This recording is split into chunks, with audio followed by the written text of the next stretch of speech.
Kondisi teman-teman migran di luar negeri itu hampir sama. Dan seperti yang kita ketahui bahwa mayoritas buruh migran di luar negeri itu kan PRT ya, pekerja rumah tangga, di mana mereka banyak tinggal di rumah majikan. Jadi di tengah kondisi pandemi ini, karena juga ada anjuran untuk bekerja di dalam rumah, maka hampir seluruh keluarga majikan itu ada di dalam rumah. Banyak teman-teman yang mengalami 3 stres, ya, stres keuangan, stres secara fisik, dan juga stres secara mental sebenarnya.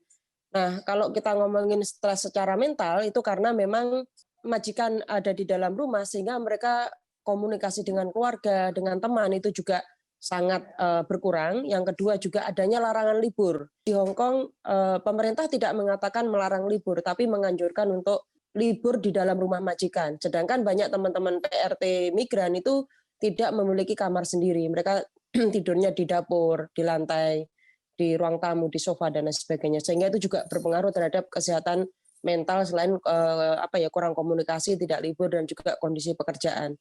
Yang kedua, stres secara fisik karena memang di tengah pandemi ini tuntutan bekerja jauh lebih banyak.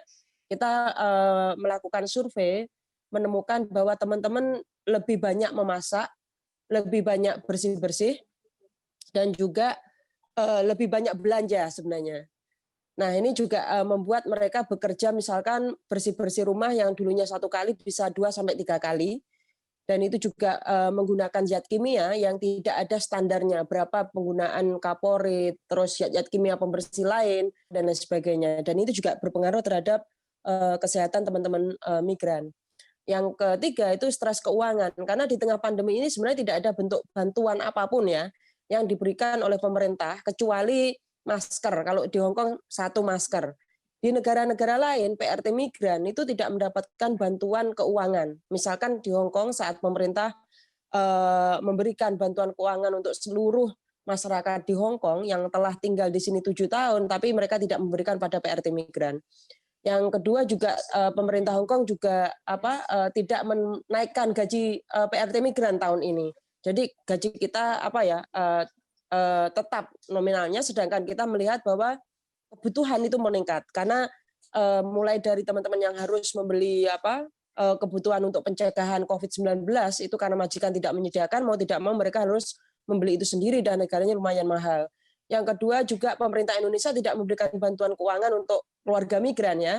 Jadi semua beban ekonomi baik itu karena banyak keluarganya yang tidak bisa bekerja, juga anak-anak yang harus sekolah online yang itu juga menambah biaya tambahan, misalkan kayak pulsa, juga HP yang harus memenuhi standar untuk online dan sebagainya. Jadi bahkan kita juga melihat karena untuk mengikuti sekolah online yang diharuskan oleh pemerintah, sedangkan buruh migran itu semuanya di luar negeri dan keluarga mereka tidak familiar dengan gadget, akhirnya banyak buruh migran kayak mempekerjakan anak-anak muda ataupun tetangganya yang bisa memberikan les terhadap anaknya tersebut. Itu untuk kondisi secara umum.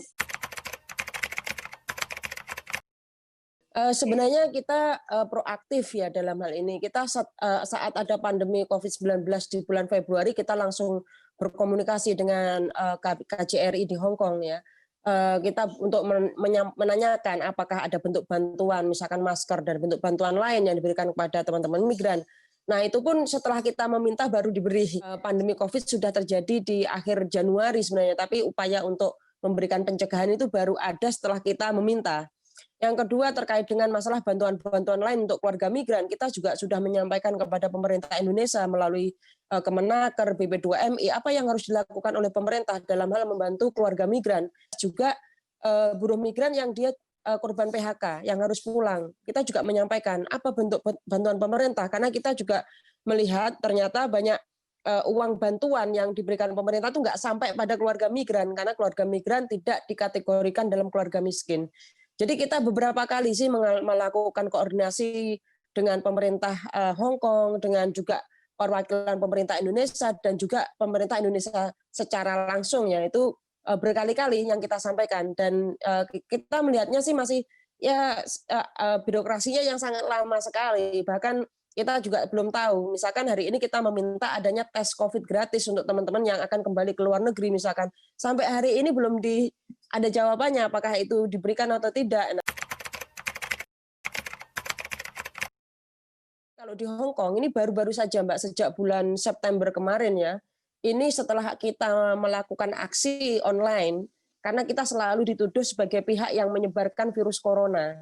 Sehingga kita tidak libur, kita kalau keluar pun kita diintimidasi dan lain sebagainya, sehingga kita meminta adanya tes COVID gratis. Nah, ini tes COVID gratis kemarin dilakukan gratis, tapi untuk orang yang masih bekerja di rumah majikan ataupun dia dalam kondisi menunggu pekerjaan, menunggu majikan baru.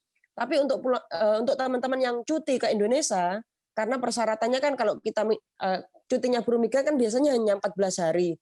Sedangkan kalau kita mengikuti karantina di Jakarta, maka waktu cuti kita habis sebenarnya untuk karantina. Agar kita tidak ikut karantina di Wisma Atlet, teman-teman harus memiliki tes PCR.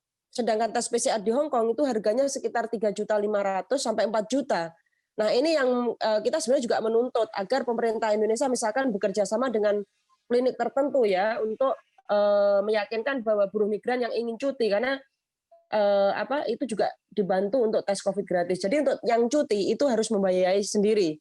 Tapi untuk yang buruh migran yang akan kembali ke Hong Kong misalkan itu memang majikan yang harus membayarnya. Tapi kemarin ada masalah karena ternyata standar tes PCR di Indonesia beda-beda. Beda daerah, beda cara tesnya. Nah, ini juga menjadi pertanyaan tersendiri karena ada beberapa yang menolak hasil tes tersebut. Nah, itu juga yang sudah kita sampaikan ke pemerintahnya.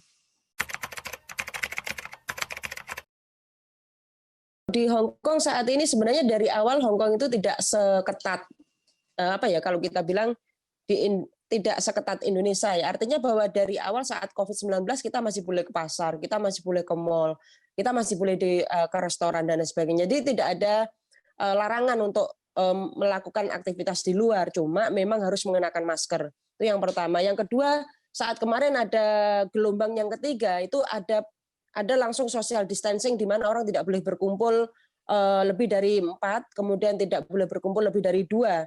Dan kemudian sekarang kita melihat bahwa karena kita juga terus melakukan aksi online, mengkritiki mengapa kok hanya buruh migran yang dilarang, maksudnya kalau kita berkumpul itu selalu seakan-akan kita itu merusak pemandangan, padahal di hari Minggu kita nggak punya tempat libur kan. Jadi saat ini lebih rileks. Jadi situasinya di sini lebih rileks, kita berkumpul pun juga sudah boleh, dan kita melihat beberapa teman-teman sudah mulai libur. Cuma kendalanya ya tadi saat kita pulang itu majikan sangat berat untuk memikirkan biaya kepulangan tadi. Karena kita harus karantina, dan karantinanya di Hong Kong pun tidak boleh karantina di rumah majikan, harus karantina di hotel yang itu biayanya cukup lumayan. Jadi di Hong Kong saat ini bisa dibilang cukup Mbak ya, maksudnya orangnya juga kepeduliannya terhadap kesehatan juga sangat tinggi ya. Mungkin budayanya juga mereka sudah terbiasa menjaga kesehatan itu sangat tinggi sekali, sehingga tidak menakutkan di Indonesia. Untuk COVID-19 kan mayoritas PRT migran itu memang harus di cover asuransi. Jadi majikan di Hong Kong itu wajib membelikan asuransi, dan semua PRT migran itu juga mendapatkan subsidi kesehatan dari pemerintah Hong Kong. Misalkan yang harganya itu sekitar 1 juta, kalau untuk buruh migrannya hanya sekitar 300 bayarnya sekali periksa, ataupun juga untuk biaya rumah sakit, menginap itu semuanya lebih murah sebenarnya, dan juga ditanggung asuransi. Jadi saat ini untuk teman-teman yang mengalami COVID-19 ya alhamdulillah sembuh ya Mbak ya, sembuh karena memang perawatannya juga lumayan. Bahkan kemarin kita menemukan ada beberapa buruh migran yang itu bersentuhan langsung dengan orang yang terkena COVID, maka pemerintah langsung menaruh mereka di rumah sakit, di karantina sampai benar-benar sembuh baru mereka bisa keluar. Migrant Care sebagai lembaga swadaya masyarakat yang berfokus pada advokasi untuk isu pekerja migran Indonesia akan menjelaskan bagaimana kondisi dari para pekerja migran saat ini. Sesaat lagi, jangan kemana-mana, tetap di Hot Room.